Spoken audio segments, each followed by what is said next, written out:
Sorti pour faire un tour, c'est incroyable ce qui arrive à Dréré. On est où ici? On est en Bosnie ou quoi? Hein? On est en ex-URSS. Monsieur Michel, Michou, arrête tes couilles. C'est quoi ces histoires? Tu veux nous faire peur?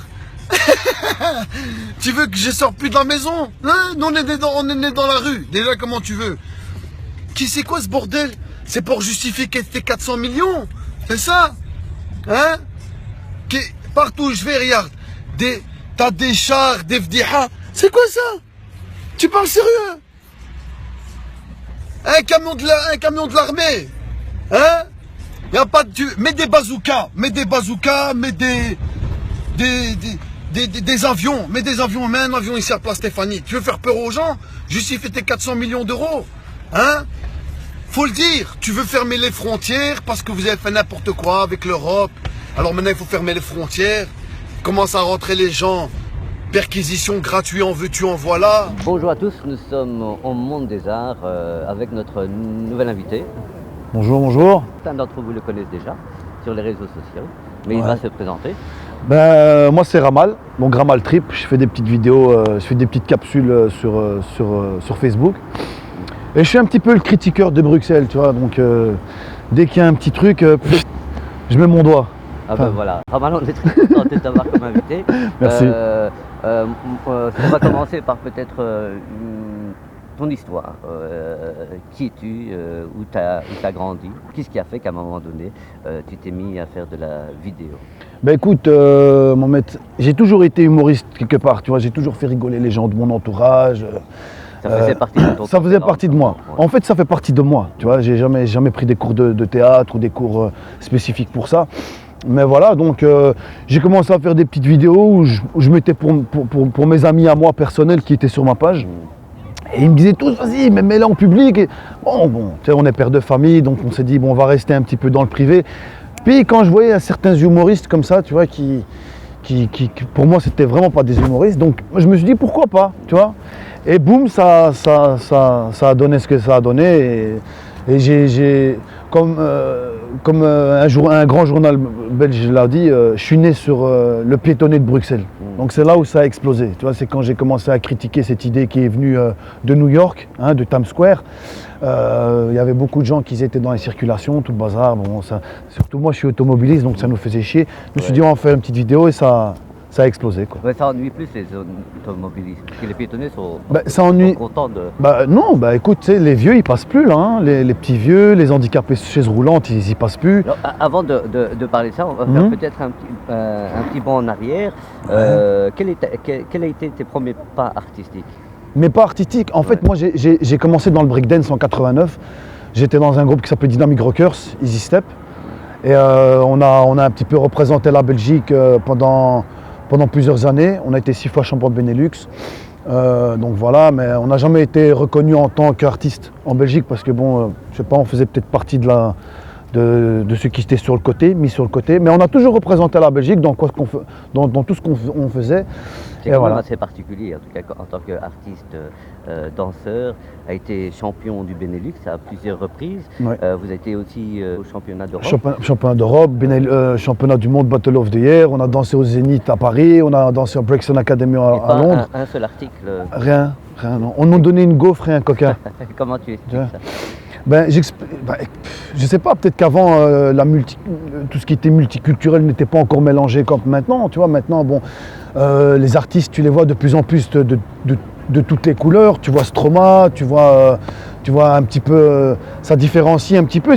Avant, c'était plus fermé, tu vois, dans les années 90. Donc maintenant, je trouve que ça va, la diversité se fait de plus en plus, la mixité, mais ça reste encore un petit peu fermé, je trouve, même très fermé. Est-ce que les réseaux sociaux n'ont pas été aussi un vecteur à pouvoir faire connaître un peu les artistes issus de la diversité? Bien sûr, bien sûr. Franchement, moi c'est grâce aux réseaux sociaux que j'ai explosé. C'est pas parce que je suis passé dans une chaîne nationale belge que j'ai été connu. Au contraire, ils veulent pas entendre de nous, ils veulent pas entendre qu'on existe, parce que quand tu regardes leur émission, excusez-moi, hein, je suis pas méchant, mais c'est limite du caca. Tu vois ce que je veux dire? Donc voilà.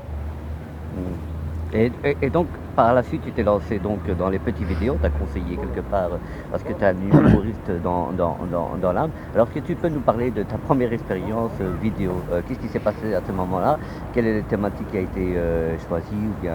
Ben, les premières vidéos avant, j'étais un peu trash, parce que bon, on peut tout dire, mais en même temps, on peut pas tout dire. Tu vois, et c'est là où il faut... Mais être trash, en tout cas, moi, ce que j'ai vu dans la vidéo, ça fait partie un peu de ton personnage, quelque part. Est-ce que cette forme de trash n'a pas au contraire intéressé beaucoup plus du public, parce que tu fais quelque part partie des jeunes qui disent ce qu'ils pensent. Et oui, c'est spontané. Oui, bien sûr. Justement, c'est ce que je suis en train de te dire, c'est que bon, quand tu regardes un petit peu les critiqueurs, il n'y en a pas énormément à Bruxelles, il n'y en a même pas. Donc le truc, c'est que je suis venu avec un nouveau concept où c'est moi qui m'interviewe, tu sais, je tiens mon téléphone de façon à ce que les gens qui me regardent, ben, c'est le public, je m'adresse directement au public. Personne qui me filme, je fais tout seul, personne ne m'aide, tu vois, donc je suis monté, on va dire, un petit peu tout seul. Et bon, maintenant, quand tu es connu, tu as des petites mains qui se tendent, mais maintenant les mains, j'en veux pas, les gars, c'est trop tard. Alors comment tu expliques ce phénomène de réseaux sociaux? On sent quelque part qu'il y a de plus en plus de jeunes qui utilisent cette forme-là. Donc ils s'enregistrent avec un GSM, ils donnent un coup de gueule, un coup de folie, ouais. Et que ça fasse le buzz. Mais ouais, mais c'est ça, c'est parce que... Des dizaines de milliers de vues quand même. Je comprends, parce qu'il y a des jeunes qui ont du talent. En Belgique, il y a énormément de talent. C'est ce que les gens qui sont classés au-dessus ne le voient pas, parce que peut-être ils vont trop au restaurant, mais la classe moyenne, les jeunes, ils ont du talent de dingue. Quand tu vois par exemple tous les rappeurs français, la plupart, leur beat, leur composition, ils les font ici à Bruxelles, dans des petits studios, alors que c'est des superstars, tu vois, des grandes stars de dingue. Et voilà, donc ils essayent de se faire connaître, tu vois, de promouvoir leur talent sur des réseaux sociaux, et ça marche. Il y en a plein qui font des, qui font des trucs et qui vendent des t-shirts, l'autre il vend des, je sais pas moi, ils vendent des chaussures, dans n'importe quoi. Ils ont du talent, ils le mettent en avant grâce aux réseaux sociaux, et moi je suis super content, parce que au moins ils font ce ils auront toujours voulu faire. Ils n'auront pas su faire ça avec les télévisions locales, tu vois, ou nationales, et c'est ce qui est bien. Franchement, on est content pour ça. On va revenir un peu à toi. Ouais. Donc tu fais des vidéos, c'est assez spontané. Est-ce que derrière tout ça, il y a une structure? Est-ce que c'est un rendez-vous mensuel, ou bien c'est un truc qui vient à partir du moment où il se passe quelque chose, hop, une vidéo arrive? En fait, c'est plus ça. Okay. En fait, je sors je marche dans la rue. Hein. Donc c'est liberté. Liberté vraiment totale, tu vois. Donc moi et mon cerveau, tu vois, je suis un, mon cerveau c'est un, tu vois. Et on se connecte comme ça en une certaine alchimie, moi et mon cerveau. Quand je sors, c'est là où tout se balance. Pourtant, j'ai pas lu énormément de livres, tu vois. Donc j'ai lu Bob et Bobette, entre autres. Je me suis arrêté à la moitié. Et voilà, quoi. Non, mais je prépare rien du tout. C'est du spontané total. Et voilà. Il y a quand même le phénomène d'attente. Le public, d'après ce que j'ai compris, les gens sont impatients de voir un peu la suite, la prochaine vidéo. Donc c'est assez particulier que les gens ne savent pas du tout à quel moment. C'est pas un rendez-vous mensuel, par exemple, comme chez nous, on a un rendez-vous mensuel. Ouais. C'est vraiment un truc, on attend. Mais voilà, en fait, je peux faire une vidéo toutes les semaines comme je peux en faire une tous les mois. Tu vois, maintenant, le truc, c'est que moi, quand je fais une vidéo, je ne fais pas des vidéos pour rien. Tu vois, pour moi, comme on est à Bruxelles, hein, on essaye de faire en sorte que les choses avancent, que ça soit un peu plus joyeux, que ce soit moins montré du doigt des pays extérieurs. Tu sais, nous, on est pour la liberté d'expression.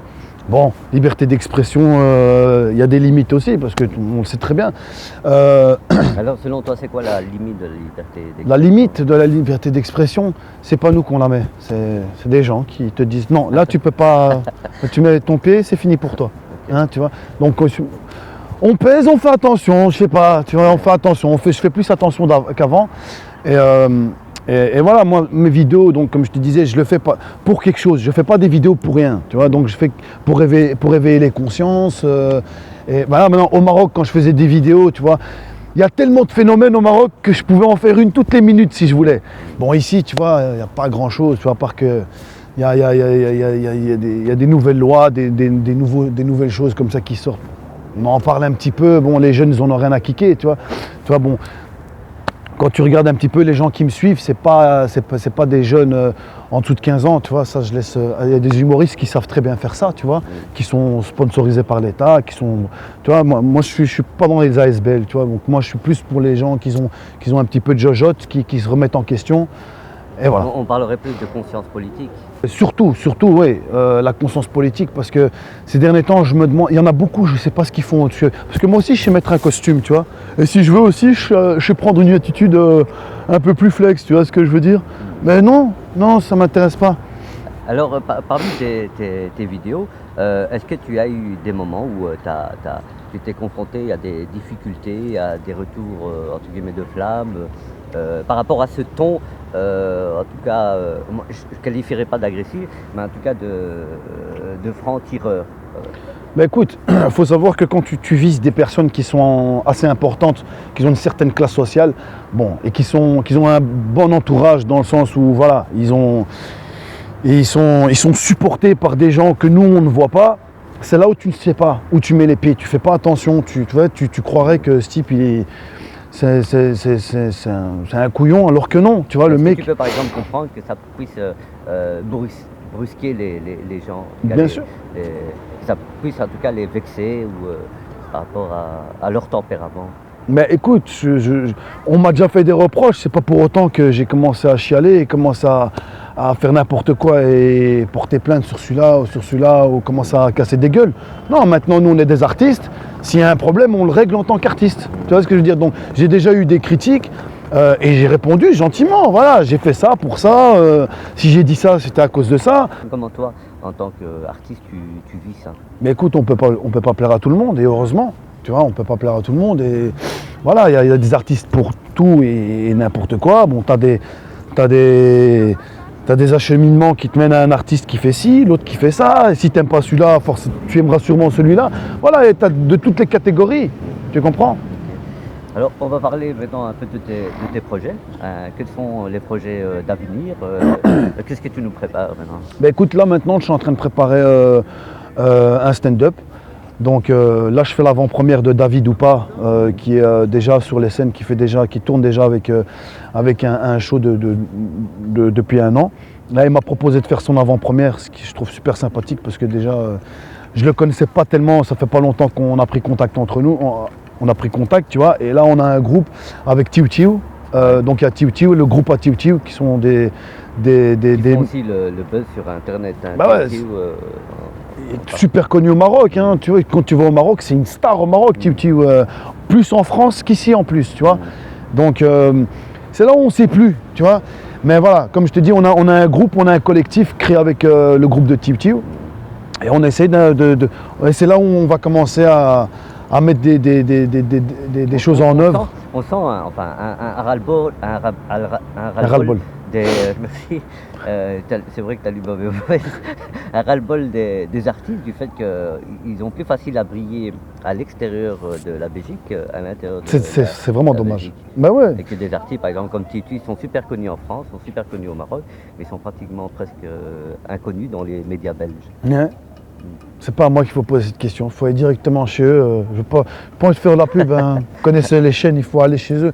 Mais ouais, mais c'est dommage parce que c'est des gens qui ont du talent. Tu sais, les années passent et puis nous on devient vieux et puis on laisse la place aux autres. Et peut-être que ce mec aurait pu exploser genre comme Stromae, tu vois. Le mec à l'époque c'était un rappeur, personne ne le regardait. Et quand il a fait le morceau Alors on danse, tu sais, t'as tous les lèche-pètes qui se sont mis autour de lui parce qu'ils ont vu qu'il y avait moyen de gratter un petit billet. Et c'est ce qui se passe maintenant, tu vois.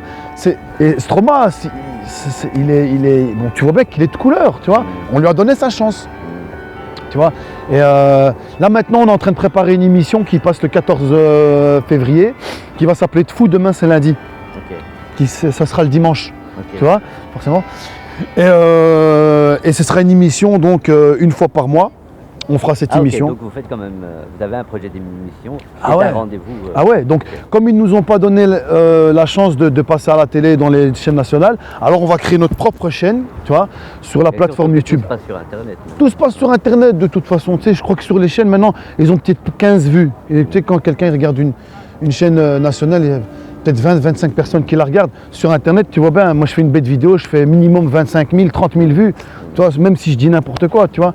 Donc le truc, c'est que la force du réseau, la force du réseau social sont là. Tu vois, elle est omniprésente et on en profite. Donc maintenant, YouTube a créé une nouvelle plateforme qui s'appelle le YouTube Live. Je ne sais pas si tu es au courant. Oui. Et l'émission sera sur YouTube. Donc les gens, ils seront à j'allais dire Guantanamo. Guantanamera. Bon, les gens seront partout dans le monde, hein, tu vois, Honolulu, Singapour, eh ben, ils pourront nous suivre, tu vois. Et voilà, c'est cool. Alors j'ai encore deux questions. Qu'est-ce t'en prie. que évoque Bruxelles pour toi? Bruxelles. Bruxelles. Est-ce que c'est une ville qui t'inspire, qui te parle, qui te... Honnêtement, ça va faire peut-être mal ce que je vais dire, mais Bruxelles part en vrille, mais totalement. C'est du n'importe quoi. Des lois qui sortent pour n'importe quoi. C'est devenu invivable. On essaye de faire en sorte que les choses avancent, et tu as les politicos qui font en sorte que les choses reculent. Donc tu vois, je te jure, tu vois, quand je vois les gens qui me suivent, tu vois, bon, je suis à presque 14 000 personnes qui me suivent, je crois que je vais rentrer dans la politique. Je te parle sérieux, j'ai le droit. J'ai le droit, je vais me mettre en politique, j'ai le droit. Tu vois, je vais mettre un costard, une cravate. Est-ce que ta place serait pas mieux en tant qu'artiste? Mais je peux être artiste et en même temps je fais de la politique. On peut pas? On peut, non? Ah ben, tu lanceras peut-être le concept. Tu sais, moi j'ai vu Théo Franken qui était derrière une table de mixage, tu vois. Il faisait le DJ en même temps, bon, il apprend aux immigrés comment se comporter avec les femmes, par exemple, tu vois. C'est bien ça. Que signifie pour toi la culture? Qu'est-ce que ça évoque pour toi, l'artistique, l'art, la culture? La culture, le mélange de toutes les ethnies, toutes les couleurs, acceptation des idées, tu vois.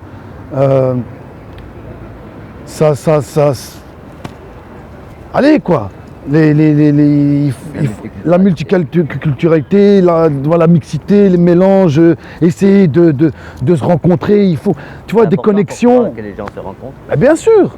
Et maintenant, moi, par exemple, moi, c'est Tiu qui m'a contacté, il m'a dit voilà, j'aimerais bien qu'on se voit et tout. Tac, j'ai aimé ce personnage. Voilà, maintenant, on a créé un collectif. Tu vois ce que je veux dire? Donc, bon, c'est un arabe, je le suis aussi, mais si, par exemple, je sais pas moi, tu aurais un mec du stand-up, tu vois, Comedy Club, par exemple, ils m'auront contacté, peut-être que j'aurais été. Bon, maintenant, c'est trop tard, faut plus me contacter, les gars. Mais voilà, mais des connexions, les gars, il faut, voilà, j'ai Internet, enfin, j'ai ma page Facebook, tu m'envoies un message, on se connecte, tu vois. Il n'y a plus ce mélange, je trouve qu'il y en a. Si, il est plus comme avant, tu vois. Enfin, il y a pas, tu vois. Donc ça dépend. Quand tu réussis, on est là. Mais tu dois réussir de toi-même. Et réussir de toi-même maintenant, c'est un petit peu difficile, tu vois. Donc voilà. Ben, notre émission touche à sa fin. Merci beaucoup d'avoir accepté notre invitation. Merci à toi, Mohamed Touachen. Et Franchement, ça me fait plaisir. En tout cas, on te souhaite une bonne suite. Et en tout cas, tu fais partie de Bruxelles, tu es un Bruxellois. Et Bruxelles brille grâce aussi à des personnes comme... On est fiers d'être bruxellois. Et on fera tout pour que ça redevienne comme dans les années 90. Voilà. 90, et on va remettre le franc belge. Ça, c'est mon rêve. Pour nous, on se retrouve dans un mois, même jour, même heure, mais pas même invité. À bientôt.